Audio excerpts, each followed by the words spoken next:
The citywide garage sale in Neosho is back. I'm Bronte Sorotsky with what this means for the community.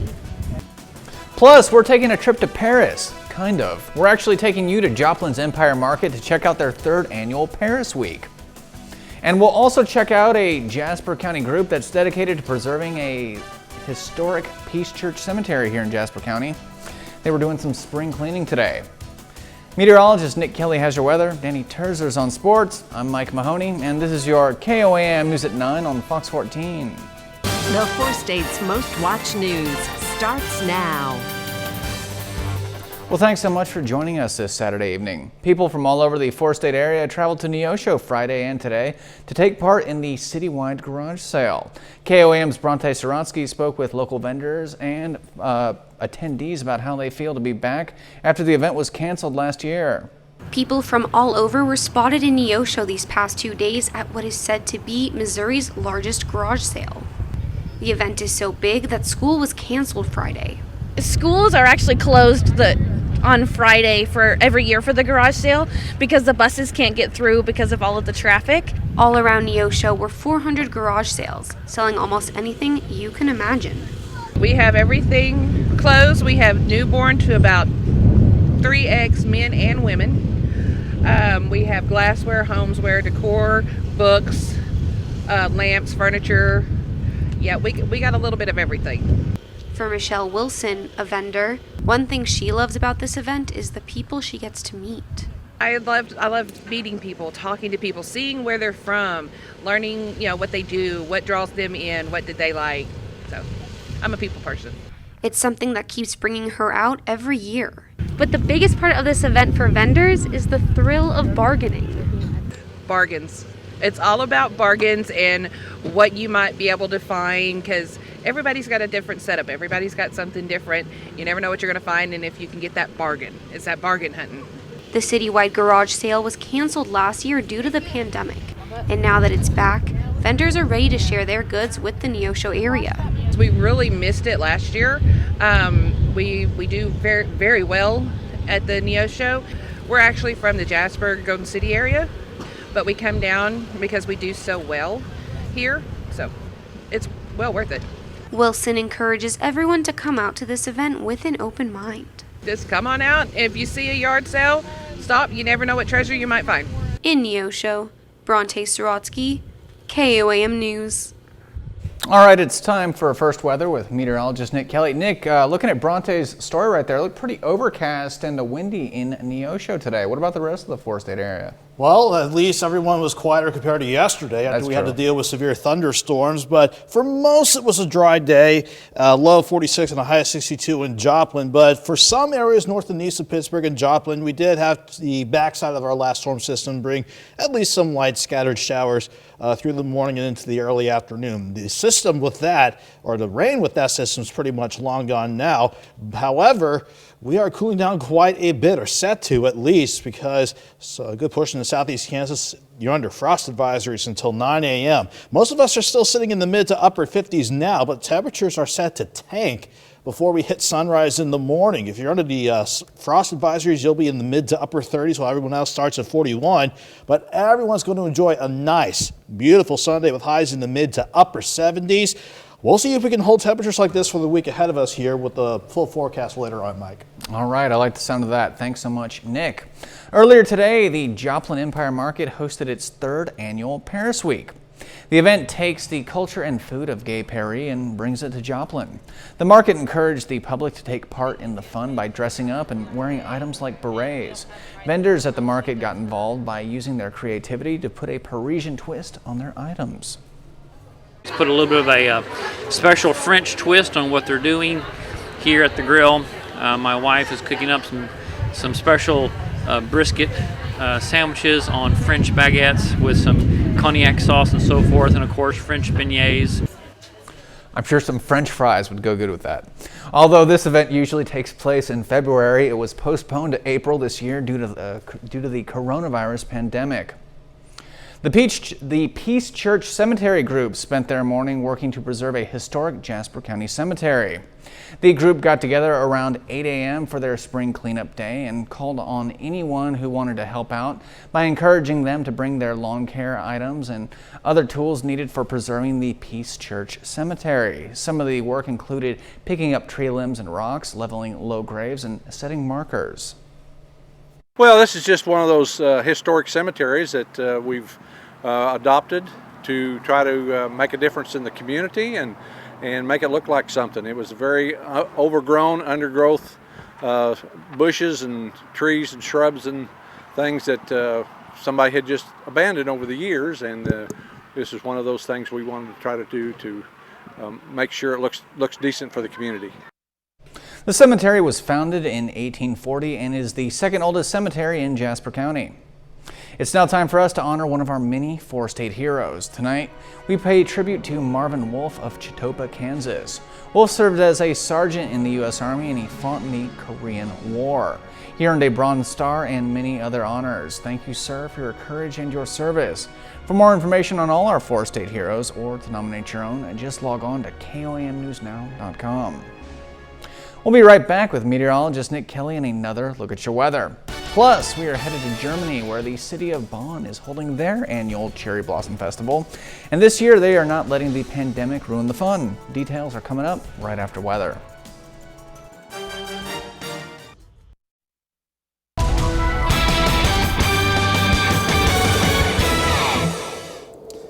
After tracking strong to severe thunderstorms yesterday, it was nice that we had a calmer Saturday overall, even though we still technically had to deal with the backside of the storm system that gave us some rough weather certainly throughout last night. We had a quiet time lapse overall from Indigo Sky just outside of Seneca, Missouri. You saw how we started mostly cloudy in the morning, then we gravitated more towards partly to mostly sunny skies, especially right before sunset. So the storm system that gave us severe weather and the thunderstorms from last night still has some wraparound moisture clipping areas north and east of Pittsburgh with some random showers today. In general, this storm system gave us on average 9/10 of an inch. Once you hopped north and west, though, of Fort Scott, Girard, Parsons, and Independence, you didn't really see much with this storm system, but the big bullseye was still along the I-44 corridor where the bulk of the rainfall fell. Thankfully, though, we are pretty much done with this system. Any rain chances have been long gone since we started the evening. And as we continue to dry out and clear out, we're going to try and turn a bit cold during the overnight. That's why there's a frost advisory until 9 a.m. For southeast Kansas, our counties west of 69. You'll be dropping back into the mid to upper 30s before we warm up nicely again for tomorrow. And behind the system, you saw how we surged near 80 yesterday, dropped back into the mid 40s, and much cooler today with highs in the lower 60s. So where do we stand right now in Joplin? We don't look so bad. I'll step out of the way here to give you a full look at the currents. 54 in Joplin with a mostly clear sky. Everyone else sitting mainly in the mid 50s, but again, we're not done dropping those temperatures just yet. Around Joplin and for much of the area, we'll drop back to the lower 40s. Again, some upper 30s, so deeper you go into southeast Kansas. But look at tomorrow, 74 degrees. We got a nice and mild Sunday lined up. I wish I could say we hold on to numbers like that for the entire week ahead of us. But before we get to where we're going for the rest of the week, let me show you where the last storm system is. It's finally working toward the Great Lakes. We're sitting nice and quiet for tomorrow. However, our next cold front may not have a lot of moisture with it by the time Monday rolls around, but that's going to start bringing in cooler air. Once we get this next upper low, we're kind of getting a whole parade of upper level lows coming out of Canada and riding along the chute. But at least tomorrow, we're underneath the upper level ridge, so that keeps us quiet for tonight and definitely keeping us quiet for tomorrow. The problem is, with the clear skies and the light breeze for tonight, we'll have mid to upper 30s in southeast Kansas and lower 40s elsewhere. So around Joplin, we'll drop the overnight lows to 41 before we hit sunrise. Fortunately, the clear skies will help with the southwest breeze at 10 to 20, get us to 66 by noon, and afternoon highs right around 74. In fact, we'll see highs across the region in the mid to even upper 70s before the day is all said and done. Then as we head toward Monday, here comes our front, giving us maybe a few showers Monday and Tuesday. I'm keeping things quiet for Wednesday, but sticking with Doug's pattern and from his last forecast, we're definitely going to hold off on any better rain chances until we get next weekend underway. But as far as temperatures go, tomorrow, That's the nicest day temperature-wise on the board. 74 degrees, 60 on Monday, upper 50s Tuesday and Wednesday. It's staying far below normal as we go toward even next weekend, Mike, so we better enjoy tomorrow while we can. Yep, I will definitely be walking my dogs, Peanut and Chico. They love the forecast when you say that. All right, thanks so much, Nick. And hey, Nick, when I think cherry blossoms, I usually think of Japan or Washington, D.C., but apparently Germany has some of these beautiful trees as well. A German city is pretty in pink for their annual Cherry Blossom Festival. Take a look at these breathtaking sights in the western city of Bonn, where their cherry blossom trees are in full bloom. Visitors from all over the world came to capture the blossom's beauty today, despite the coronavirus restrictions. Last year, there was no viewing due to the pandemic, but this year, local police are keeping a close eye on crowds and encouraging people to social distance.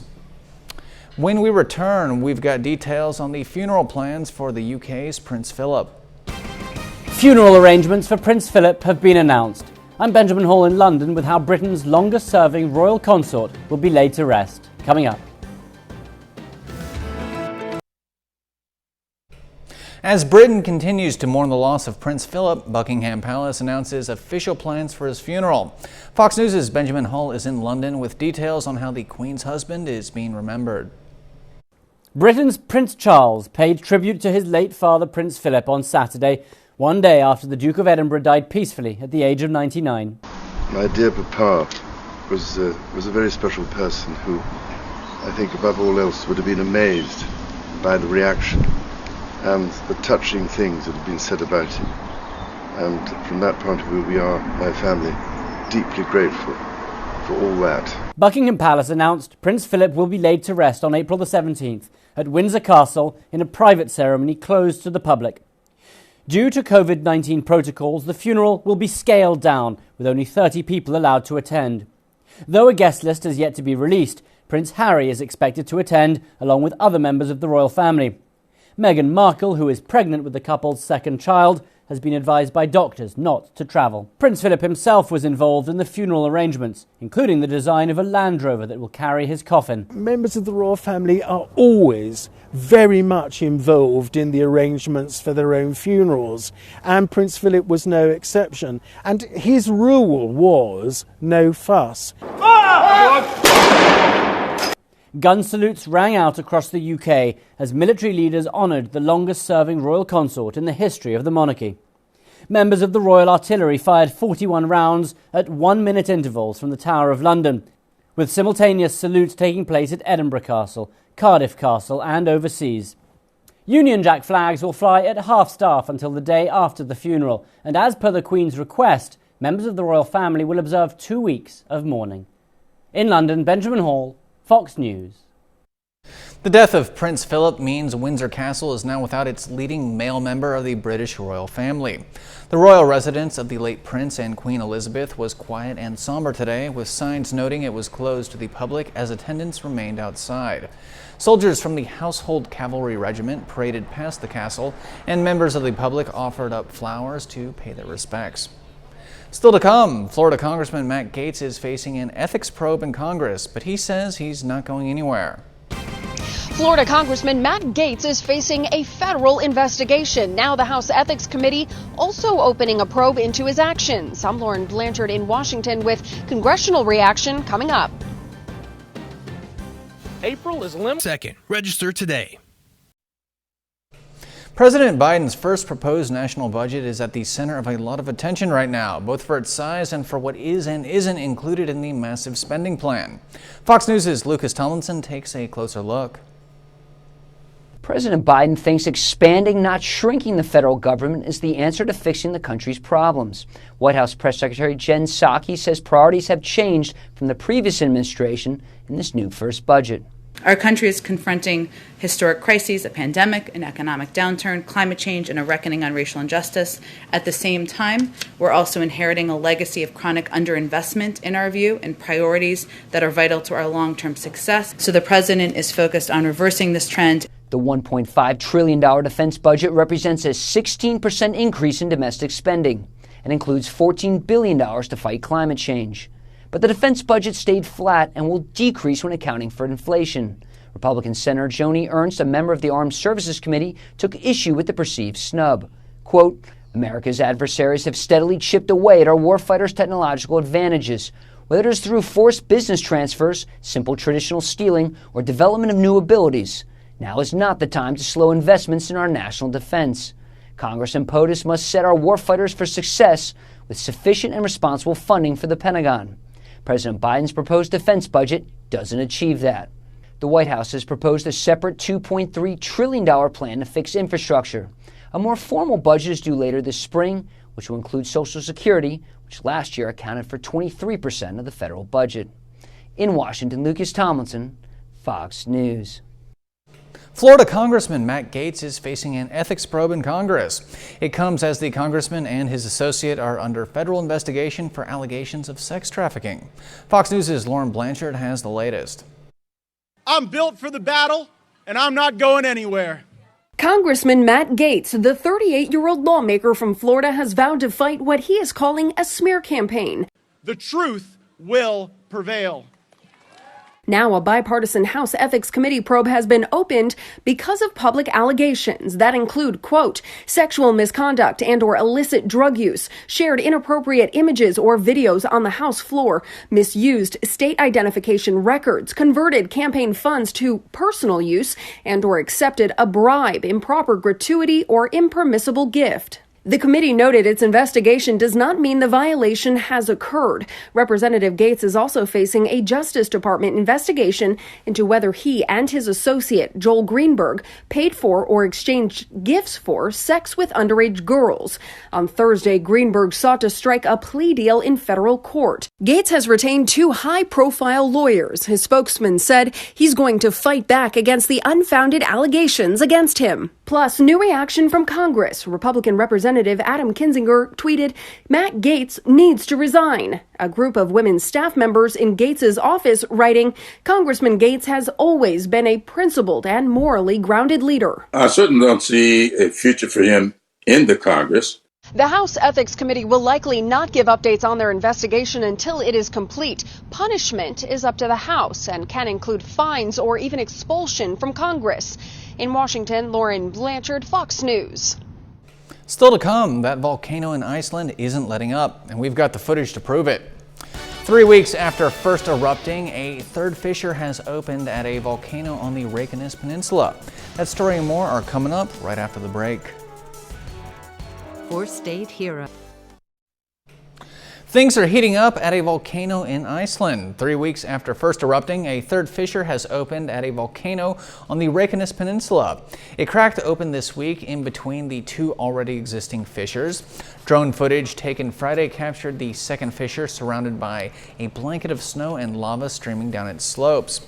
The volcano began erupting last month, drawing thousands of tourists who came for a close-up look at the spectacular sight. Scientists aren't sure how long the eruption will last and say it could stop soon or continue for years, possibly even decades. But we're not done talking about volcanoes just yet. A volcanic eruption in the Caribbean let loose mammoth plumes of smoke and caused evacuations Friday. Several eruptions from the La Soufriere volcano rocked the island of St. Vincent.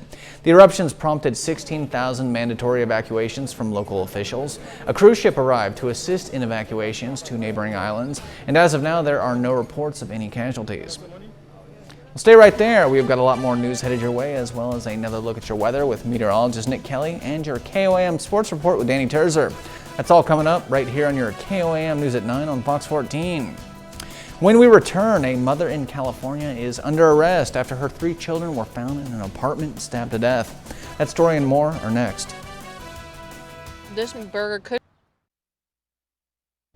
The crisis at the U.S.-Mexico border is not letting up as swaths of migrants continue to make their way to the U.S. Fox News' Alex Hogan is in Mission, Texas, where she gives us a behind-the-scenes look at the situation. Footsteps in the dark, the last leg of a trip migrants hope will lead to a new life. They'll cross, hundreds and hundreds through here. Fox News on an exclusive ride-along with Border Patrol joining a congressional delegation. Our guide, Agent Chris Cabrera, says in 20 years he's never seen this many crossings. When February ended, we thought, wow, that was rough. March outdid it by a long shot. In March, 172,000 migrants made the journey, one not without violence or injury on the road. From not too far from here, we found a young boy that died of exposure from heat exhaustion, 8 years old. Planning for the worst, according to agents, some girls bring the morning after pill. Many of these young girls that are coming across are being sexually assaulted and raped. House Republican Whip Steve Scalise leads the delegation's visit, calling on President Biden to reinstate one specific Trump immigration policy. The single biggest thing that the president could do today is reverse the order that he did repealing the Remain in Mexico policy. Just hours later, by daybreak, a second tour, this time on the water. Armed boats racing along the Rio Grande River, the real border between our neighboring nations. Anywhere that's got a clear path for them to get up and get off the riverbank. President Biden needs to come down and see this himself. Back in the brush, off the water, it's group after group finding their way. Agents use night vision goggles and thermal imaging, knowing others are watching back with the same high-end military-grade equipment. The cartels control who crosses where and when. 19,000 kids crossed the border alone in March, some arriving with nothing more in hand than a blanket. These siblings crossed the border all alone, so exhausted agents had to carry them the final stretch. Unaccompanied children continue to arrive. In the darkness, we saw groups dart off the road, only coming out when they realized we weren't going to harm them, showing the reality of many interactions on this journey. And while they made it, most won't be able to stay. In Mission, Texas, Alex Hogan, Fox News. Many migrants who have been deported back to Mexico from the United States are undergoing COVID-19 testing. Mexico has been bracing for increasing numbers of returning deportees. Many of the families had hoped President Biden's approach to immigration would allow parents and their children to remain in the United States until their immigration cases could be heard. U.S. Customs and Border Protection continues to enforce a Trump-era policy of returning most of the migrants who cross the border to Mexico. A 30-year-old California woman was taken into custody in connection with the killing of 3 young children whose bodies were found stabbed to death at a Reseda apartment today. The woman is believed to be the mother of the 3 toddlers. The LAPD says the victims were all under the age of 3. As of now, no word on a motive for the murders has been released. 2 deputies are hospitalized after being shot in Utah. The shootout happened this morning outside the Salt Lake County Sheriff's Office. The suspect involved in the incident was shot and killed. 1 deputy is in critical condition while the other is in stable condition. The 2 officers shot are part of the jail security team. We'll be right back with meteorologist Nick Kelly and another look at your weather.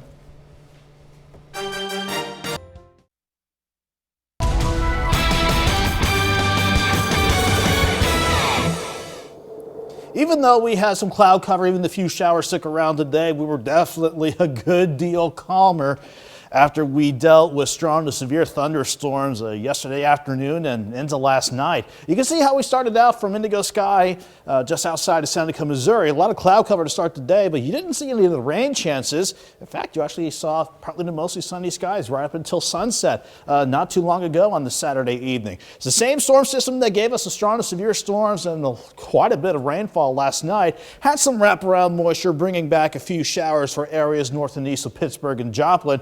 Overall, this storm system gave areas from Fort Scott, Girard, Parsons, Independence Point south and east the bulk of the rainfall, which averaged about 9/10 of an inch. We have actually 1.9 inches according to radar estimates at Joplin Regional with the storm system overall.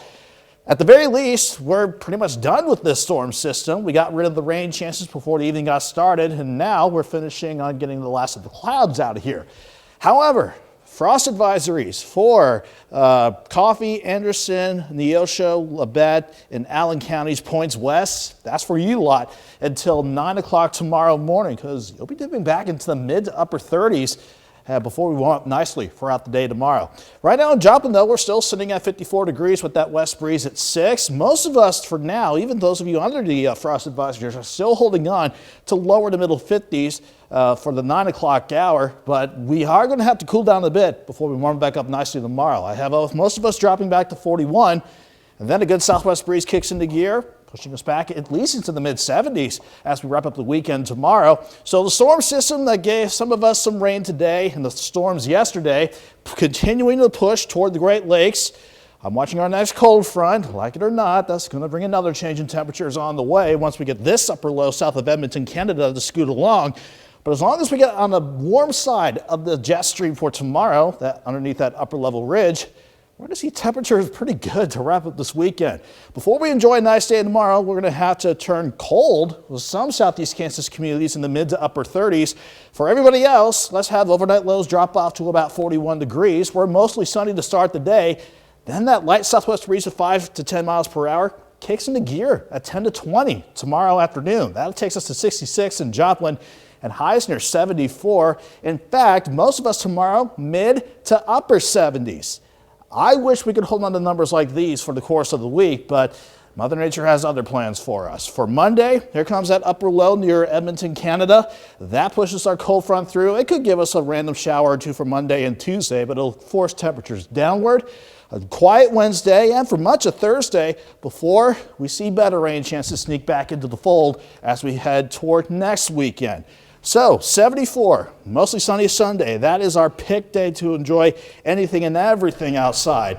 Then 60 on Monday, upper 50s Tuesday and Wednesday, 63 on Thursday, and staying below normal as we head toward the weekend. So temperatures may not look April-like for the course of the week ahead, Mike, but at least I'm not seeing any severe weather chances for the next several days. Hey, I'll take it, all things considered. Not too bad. Thanks as always, Nick.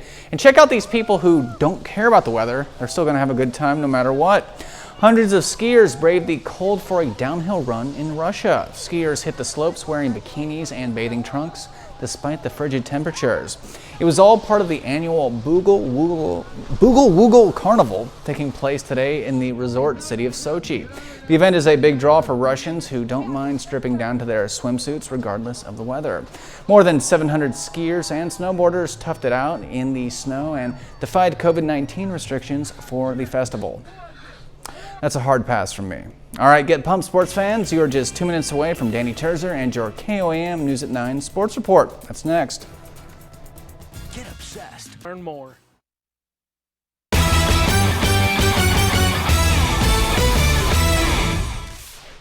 Number 3 ranked Webb City is coming off just their second loss of the season to rival Joplin. Today they go head-to-head with another team that is off to a great start. The Cardinals host the 10-1 Nixa Eagles. Nixa strikes first with 2 outs. Alec Johnson knocks it through the gap. Blake Pendergrass comes home to get the first run on the board. Cardinals tie it up. Then Eric Fitch hits it up the first baseline. Aiden Brock sliding home. Cards take the lead. Later in the inning, Matt Woodmansey at bat. Throw to first is off. Costly error. 3 will score. 6-1 Webb City after 2. Eagles get 2 runs in the 7th, but it won't be enough. Webb City wins a big one, 7-4. At the college level, Missouri Southern continues their series with Newman. The Lions cruised by the Jets on Friday, 8-1. They are now 19-6. In Game 1 of a doubleheader, Missouri Southern wins 5-2. Corey Cohen gets the win on the mound for the Lions, striking out 8 batters in 6 innings. Henry Kuziak drives in 2 runs. We'll see more from him today. In Game 2, Lions get right to it. Runners on, Henry Kuziak crushes it over the back fence, 3-run home run in his 5th of the season. Then Zach Hargrove goes deep. That's a 2-run home run for the Jets. They pull within 1. Missouri Southern building their lead. Troy Gagnon to center for a base hit. Caleb Baker scores. Then Kuziak again goes to the left. That will drive in Gagnon. Lions lead 6-2 after 2. The action continues. Missouri Southern scores 16 runs in the 6th, winning 29-11. Missouri Southern softball also in action today, hosting a doubleheader against Rogers State. In Game 1, Lions win 5-3. Kara Amos goes 2 for 3 at the plate, driving in 2 runs. Then Rogers State takes Game 2, 7-1. Pitt State baseball has won 10 of their last 12 games. The Gorillas are on a nice 4-game winning streak, heading into a tough series this weekend. They host a doubleheader against number 4 ranked Central Missouri today. Game 1, top of the 7th, wild pitch allows Harrison Schnurbush to score, 6-1 Mules. Bottom 7, Caleb Carr with a 2-run homer, Gorillas within 3. In the 8th, Alex Madera with a shot to center. That drives in 2 runs.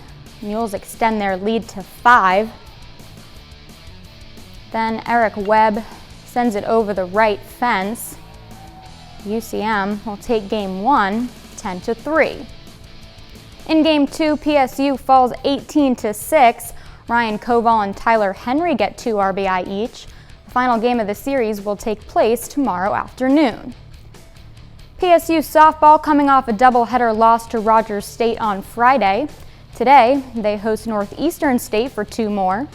In game 1, Keela Griffith with a grand slam to tie the game. The Gorillas come back from a 4-0 deficit to win 7-4. In game 2, PSU falls 9-7. But get this, Keela Griffith has another grand slam. What a day for her. Independence football opens up their season with a win at home over Butler. They're sitting at number 8 in the rankings. Today they travel to Fort Scott for their second game of the season. Fort Scott is 0-2 to start, looking for a big first win against Independence. Opening kickoff. Ball bounces off the foot of the receiver, and Indy picks it up to get possession. And then 2 plays later, Kashawn Smith goes up the gut for the touchdown. Indy leads by 7. Then the quick pitch is dropped behind the line, kicked around here. Indy will eventually come up with it for another turnover. That play will lead to this one. Brock Doman connects with Will Sparks for the touchdown.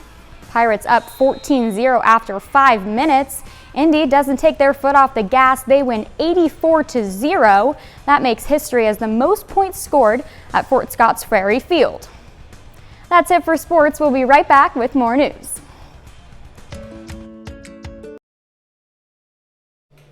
Welcome back to your News at 9. The COVID-19 vaccination might do more than just protect you from the coronavirus. It could be getting you more likes and matches on online dating apps. Fox News' Jennifer Williams talks to a dating coach and matchmaker about the trend. People who have that they've been vaccinated on their profiles are actually getting more likes and more swipes and more matches and more engagement.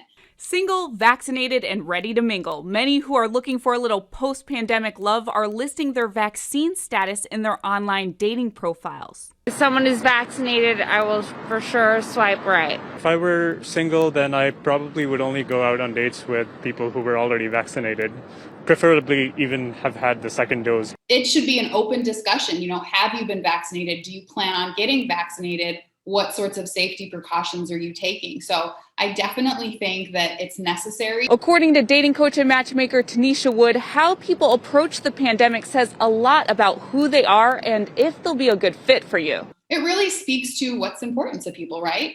If you value health, if you are conscious about that, it lets you know that your potential match might be in the same space. Every shot helps, and I want her to be safe and healthy too. Wood adds the dramatic shift in our way of life and thinking has caused people to get a lot more serious. A lot of singles have taken the time in the last year to really sit with themselves and ask, what is it that I really want out of a potential partner? The pandemic has even caused dating to go a little old school in the modern age. I really think that we're going through a dating renaissance right now. I think that people have gotten back to the idea of courting, right? The idea of taking things slowly. So we talk on the phone first, and then we might do a FaceTime video, and then we might meet up for a date versus, hey, let's just meet up. The beer company named after a famous founding father will buy you a beer if you get vaccinated. The Samuel Adams Beer Company says they want you to be revolutionary and go get your coronavirus vaccine shot. The free beer offer is good through May 15th for the first 10,000 people who post on social media a picture of their vaccine card or sticker along with the hashtag #ShotForSam. Winners will receive direct messages from Sam Adams to redeem their free beer. With many coronavirus restrictions wrapping up, vacationers are getting ready to travel within the United States. Travel advisors from Virtuoso say pent-up demand to travel is back big time, and it's taking a domestic focus rather than abroad, particularly to California, Alaska, and Hawaii. Virtuoso says California's coastlines, wine regions, and large cities such as Los Angeles and San Francisco are go-to places. The Aloha State is also a destination for those who desire beaches, national parks, and wide open spaces. Other states popular for travel include Montana, Idaho, Wyoming, and Colorado.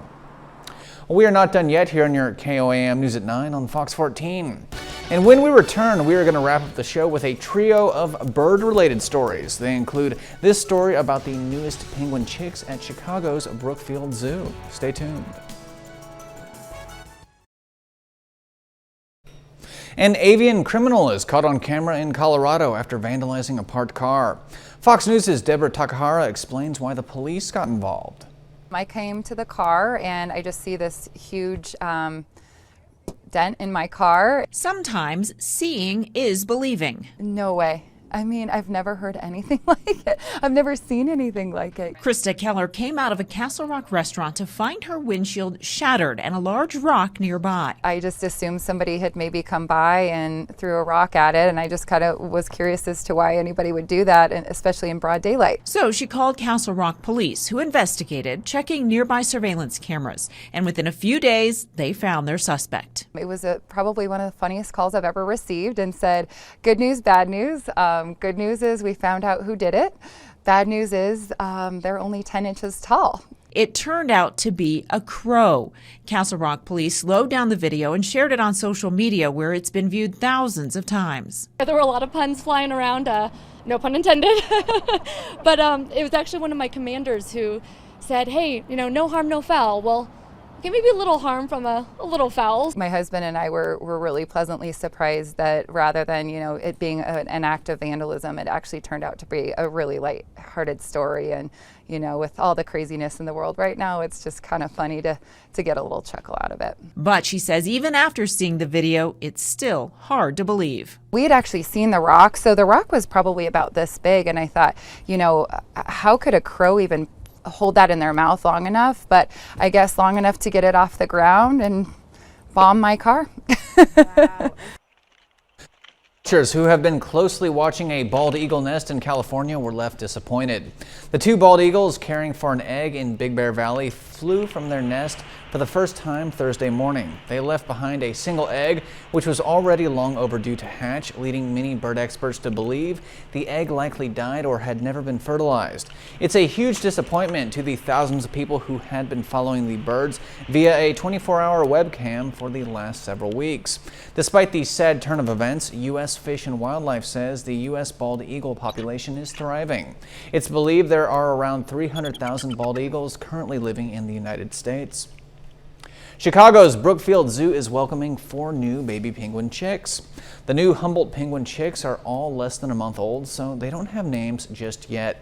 In the wild, these chicks would stay with mom and dad until they're 2 or 3 months old. Chicago Zoo now has 34 Humboldt penguins in all. I didn't know that's what a baby penguin looked like. All right, well, thanks so much for stopping by this evening. We'll see you tomorrow for more KOAM News at 9 on Fox 14. Have a great night, and as always, stay safe out there.